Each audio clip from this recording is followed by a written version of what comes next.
All right, guys, in this video, we're going to talk about our next type of series, which is called the P-series, and that will lead us to a very famous series called the harmonic series, which we're going to use in comparing and using it a lot in the future. So this is a pretty big one.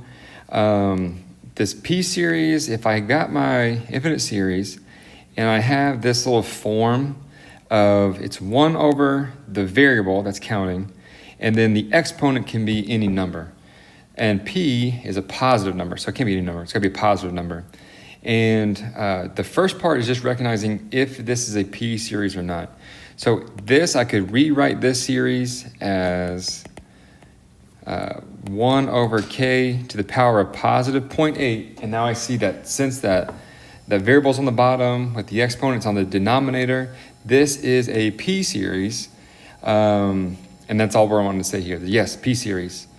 Okay, this next one, I could rewrite this with a positive exponent, get 2 to the n.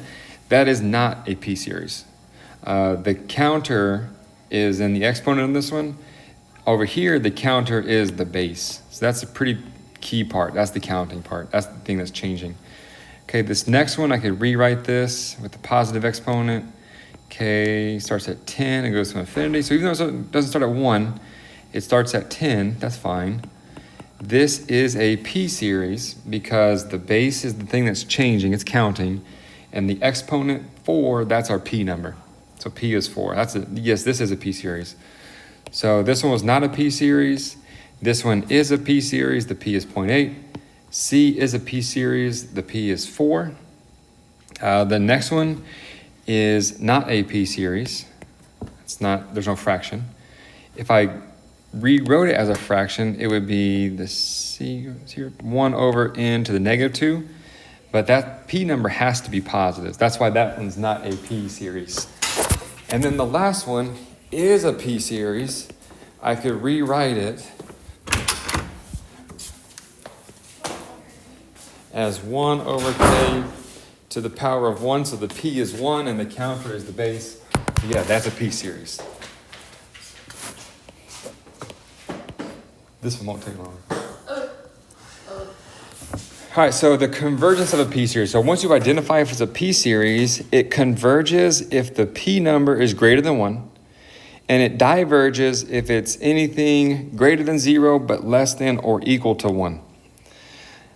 And that's it. So I don't want you to look at that. So this one right here, I would rewrite this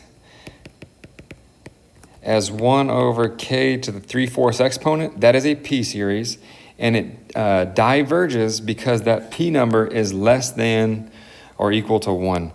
So what it's saying is, like if the exponent, let me go back to this one, just make up an example real quick.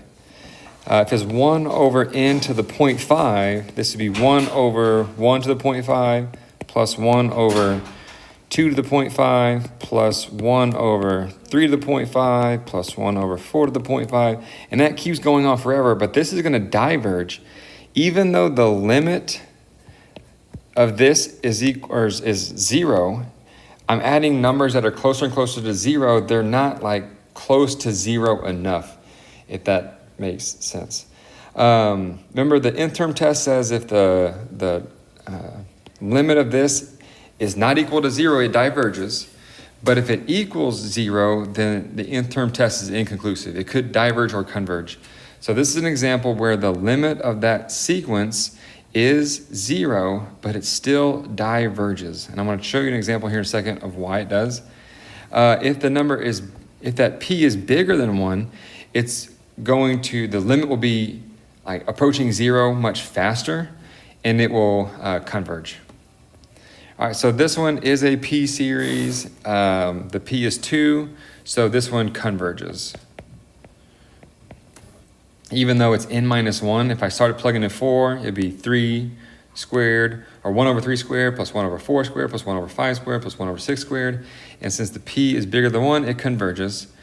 And then that last one is not a P series. So I would need to do this some other way. So this is not a P series because the thing that's changing is the exponent. Then I might see, well, is it a geometric series with 1 over n? It's geometric. K is equal to 2, 1 over e to the power of k. So I can look at it that way, but it is not a p-series. And it would converge because this number is less than 1. All right, so we're still not there. Okay, so determine the convergence or divergences of this p-series. So this is just written out as some numbers, but I could rewrite this as an infinite series in the form that I'm more used to. And notice the exponent is always 1/3, but what's inside is changing, right?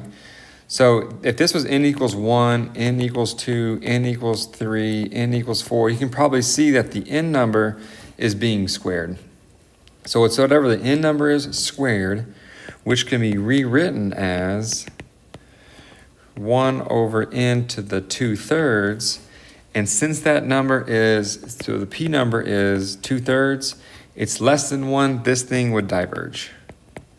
That series will diverge. All right, so this is the part where maybe it might make sense. This is the harmonic series. The harmonic series is a p-series where p is equal to 1. And this thing is going to diverge. I should have given you time to look at that. Okay, the reason it diverges, if I have this series,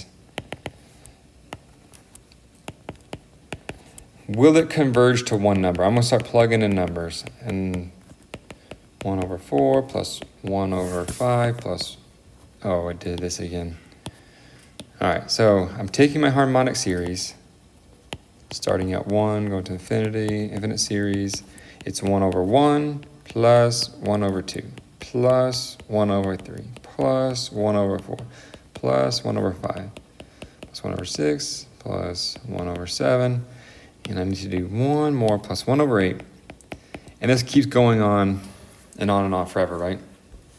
So this thing, I want to know, I already told you it diverges, but let's see why.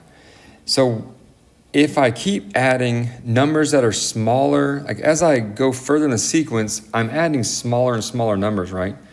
Because the limit of this is 0, but it's never going to actually converge to a number. And if I look at this, I could rewrite this as 1 plus 1/2 plus 1/4 plus, this is not equal, sorry, plus 1/4. So instead of 1/3, I'm going to say 1/4. Adding 1/4 is even smaller than adding 1/3, right? And then instead of 1/5 and 1/6 and 1/7, I'm going to add 1/8, 1/8, 1/8, and 1/8. So instead of adding 1/3 and 1/4, I added 1/4 and 1/4. But adding 2 1/4 is smaller than adding a third and a fourth. If I add 1/8 instead of 1/6, 1/5, 1/7, and 1/8, that's even smaller, right? But adding, this would be 1/2. 1/4 plus 1/4 is 1/2. 1/8 plus 1/8 plus 1/8 plus 1/8 is 4/8. That's like adding a half again. So what this boils down to is it's going to be adding 1/2 if I just keep taking more and more terms. And since it goes on forever, I'm just going to keep adding 1/2 and 1/2 and 1/2 and 1/2. And it will never converge because I'm always adding 1/2 in a way if I just look at infinity. So that's why that one diverges. All right, I'm going to break this up into 2 parts. So if you have any questions, next time I see you in class, and go watch the next part.